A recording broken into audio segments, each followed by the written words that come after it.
কোরআনুল কারীমের মধ্যে আছে, আল্লাহ তাআলা বলছেন নবীজি সাল্লাল্লাহু আলাইহি ওয়াসাল্লাম, লা তুকাল্লাফু ইল্লা নাফসাক।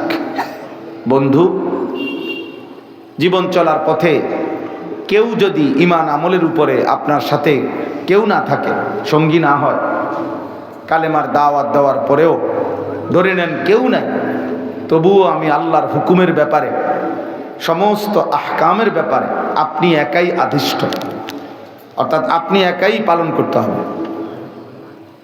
এ কথা বলার সুযোগ নাই যে আল্লাহ আর কোনো লোক ছিল না বলে আমি ছেড়ে দিয়েছি, না।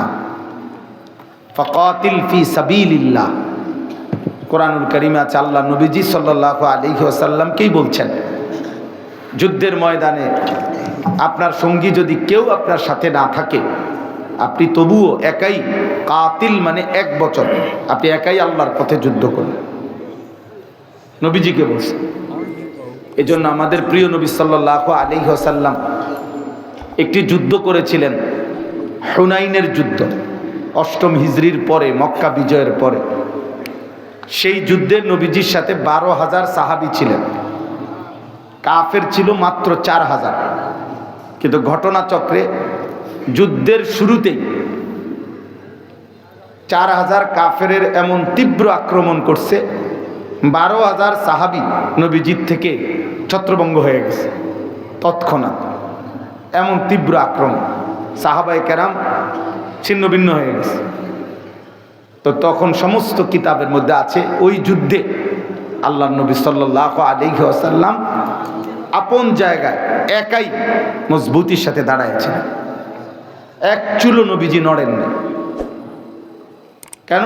ওই যে আল্লাহর হুকুম, কেউ যদি না থাকে আপনি একাই কি করুন, যুদ্ধ করুন। নবীজি একাই দাঁড়িয়েছেন।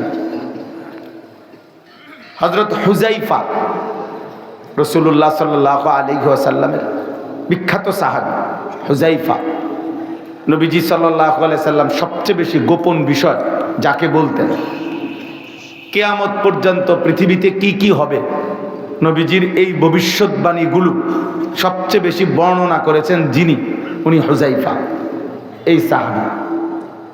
তো তিনি একদিন নবীজিকে বলছেন, ইয়া রাসূলুল্লাহ, জীবন চলার পথে আমি যদি আল্লাহর পথে চলতে গিয়ে কাউকে সঙ্গে না পাই, কখনো যদি এমন হয় আমি একা, কি করব?